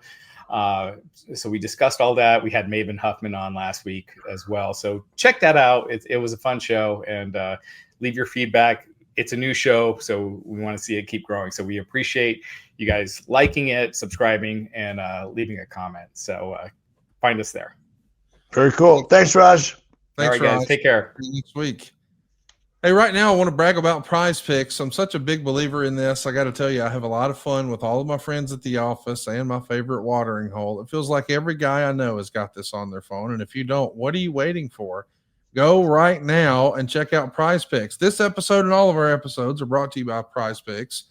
You and I make decisions every day, but on Prize Picks, being right can get you paid. Don't miss any of the excitement this season on Prize Picks, where it's good to be right. And this particular week, I'm hoping to be right. I'm going to say that I'm going Dak Prescott over 259, and I'm going under on Daniel Jones at 220. That's my pick. But what do you like? It really is that simple. You could pick like Barkley with more or less than 1 touchdown, or Burrow with more or less than 2.5 touchdowns. It's that easy. You pick a couple of players, you pick a couple of stats, and bam, more or less than, you're done. That's how easy it is to pick with Prize Picks. And if you get your picks right, you can cash in. Prize Picks is the best way to get in on the action in sports in more than 40 states. Talking to you, California, Texas, even Georgia. Prize Picks puts their users first. All of their withdrawals are fast, safe, and secure. And Prize Picks offers Venmo, Apple, MasterCard, and more. They want to make it quick and easy for you to deposit and withdraw. Prize Picks also has injury reboots. Let me explain. If one of your players leaves the game in the first half and doesn't return, Prize Picks won't count it as a loss. Prize Picks invented the flex play, which means you can still cash out even if your lineup isn't perfect. You can double your money even if one of your picks doesn't hit. Prize Picks is so much fun. If you haven't already, what are you waiting for? Prize Picks is the best place to cash in while watching sports. Join the millions of users and sign up today. Just download the Prize Picks app today and use the code 83weeks. You'll get $50 in lineups after you play your first $5 lineup. That's code 83weeks to get $50 in lineups after you play your first $5 lineup. Prize Picks. It's good to be right.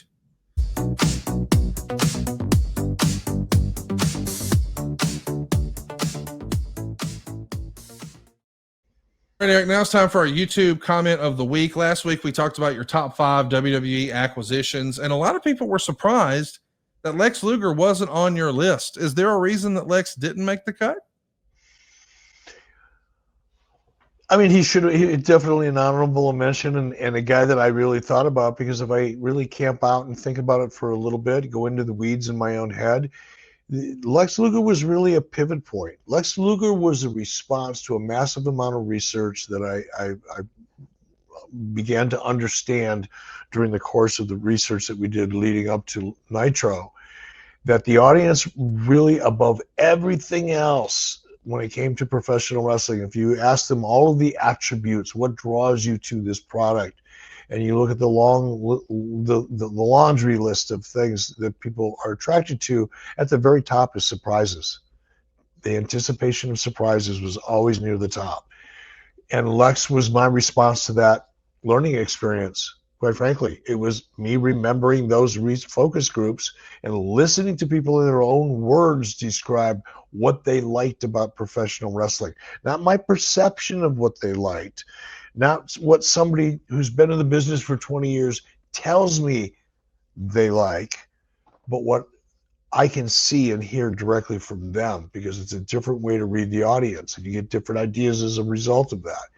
So that's exactly what Lex Luger was. And it was also, the minute he walked out there, it defined the fact that the biggest difference between Nitro and Raw is Raw, we're live and anything can happen. They're not.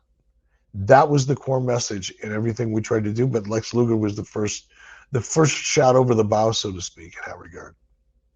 Well, that being said, a majority of our listeners agreed with your list and the impact that those talents had on WCW, but a number of people had comments about one of your choices, and that's why we have this week's YouTube comment of the week. It's from Johnny Skinwalker, 4095, and he says, getting Piper was such an amazing coup. Getting a star of that level was insane. One of the guys that made wrestling mainstream in the 80s at the height of rock and wrestling, and he was such a great investment. Like Eric says, he's a crazy horse, but damn, does he bring it every time. I think even now, people are still just discovering how talented Roddy Piper was. I think he was overlooked because the shadow that Hulk Hogan cast was so large. But man, what a talent he was, right? Yeah, and I don't want to sound too, theater school about it, but Roddy was a very layered character. Like he was always the same guy, but there were different layers of him depending on the angle and the storyline, who he was working with. He could go from that half crazy guy, to being very understated and intimidating and serious and make you believe it. So he had that range, I guess that's a better way to say it. He just had range in his characters, and he always kept them really interesting. He found ways to keep Roddy Piper really interesting. Sometimes it was wacky shit, but it was interesting wacky shit. Kept your eyes on him, made you listen to him a little closer, because he was just that kind of guy. He drew you in. So yeah, I think about him a lot. He was a really special guy. Well, we want to talk about a special event this weekend. I can't believe it's happening already, but Crown Jewel, not in Saudi Arabia, but in Australia, is happening early this Saturday morning. And Eric, I know that you're going to be glued to the television watching every minute of this. So I want very quickly to run through some of the matches, and you give us your picks. We've got John Cena and AJ Styles. It's one of AJ's final match. It is AJ's final match against John Cena. We've only got a handful of matches left. They're coming in cold, but I'm kind of okay with that. This is a dream match for a lot of people. We've seen it before. We're going to see it again. They had incredible matches at Money in the Bank 2016, SummerSlam 2016, even Royal Rumble 2017. I mean, these were big-time stadium events, and they're going to do it in John Cena's farewell tour. If you were booking this, would you book John Cena over or AJ Styles? Oh, I'd have to go with John. We're coming down to home. We're sending people home happy. Let's go all the way with it. And I think AJ is honored and thrilled with the opportunity to be in there and to do it. It's an opportunity of a lifetime for someone like AJ, who's coming to the end of his own career at some point in probably the near future, near meaning 1 to 5 years. That being the case, this is such a magic moment for both of them, but for AJ for sure, and John, but AJ for sure. That was so happy to see that. That's such a cool thing. I don't know how it came about, who went to who, whatever. I don't know how it happened, but however it happened, it's a very cool thing. I'm excited to see it too. Maybe the match I'm looking forward to the most. The ladies are going to be in tag action. Rhea and Io against Asuka and Sane. These ladies can do it all. You got a lot of international talent and arguably the biggest female star they've got in Rhea Ripley. What do you expect here? I expect hometown girl to shine. Yeah, no doubt, right? That's what I expect to see. Not because she's the hometown girl, because she is a megastar. And she's ascending. She's not there yet. She's a megastar. It's fun to watch. Good for her. For the ladies, we've got Champ versus Champ, Tiffany versus Stephanie. This is for the Crown Jewel Championship. You'll recall they've got this big monstrosity of a title. And so we've got the two champs from either brand battling for a new belt. Who do you like here, Tiffany or Stephanie? Stephanie, going all the way. Yeah. She's just got, there's that aura again. There's that energy, that vibe. There's just that something that lets you know without even knowing that that's where that's going. In our main event, we've got the champ versus the champ. It's Cody versus Seth. A lot of people are saying that Seth is doing the best work of his career. We know Cody left with the Crown Jewel Championship last year. Will he repeat, or is it Seth's time? What do you think, Eric? This is a toss-up for me because it could go so many different ways. Keep in mind, we're into October. We're already thinking about WrestleMania, right? So is this just, one of the opening chapters in Act 1, or are we closing up a chapter? Don't know. Find out. There's a lot of options. I don't know. Anything I say beyond this will be what I want to happen, not what I think will happen. So we'll let it go at that. John Layfield and I will be live immediately following Crown Jewel this Saturday morning. Check us out over at somethingtowrestle.com. If you want to interact with John and pick his brain about the event, go check out somethingtowrestle.com immediately following Crown Jewel this weekend. You said it could go either way, and there's a lot of different options. It could go a lot of different directions. Well, that's why you need Legal Buddy. You know, life happens fast. 1 minute you're driving home from work, and the next you see those flashing lights in your rearview mirror. Your heart skips, your hands tighten on the wheel. You start asking yourself, what do I do now?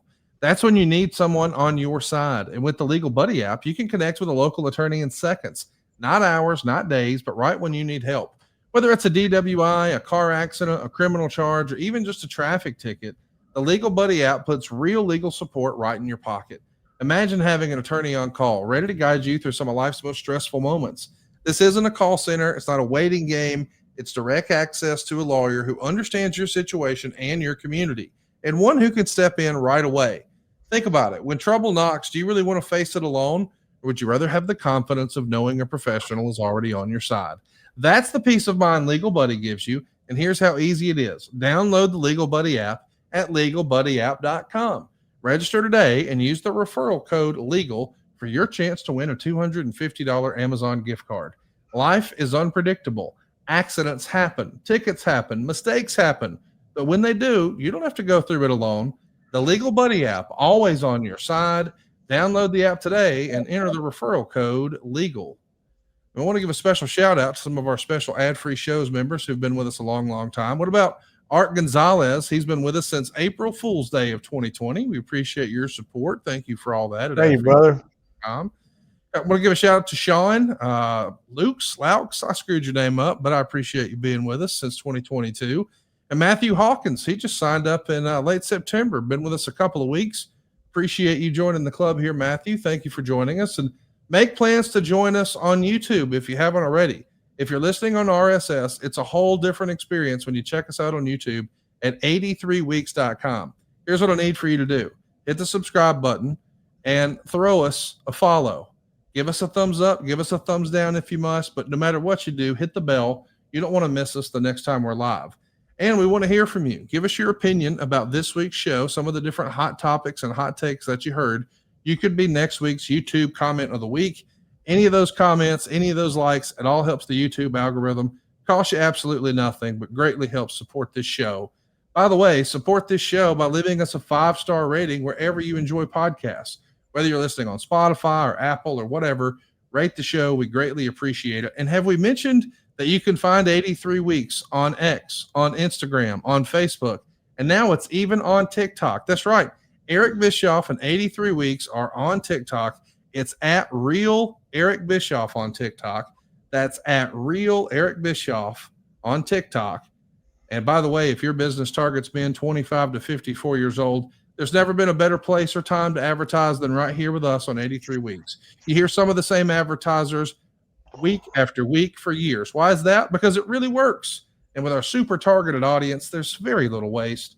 Go right now to advertisewitheric.com and find out more about advertising here on 83 Weeks.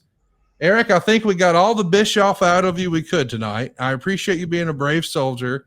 I love that you stopped in North Dakota. I've never actually spoken to someone in North Dakota, so this is a first for me. It's your bucket list. I hope you guys have a safe trip, and I can't wait to talk about Crown Jewel next week, man. It's going to be fun. All right. Thank you, guys. Thank you very much. See you next week right here on 83 Weeks with Eric Bischoff.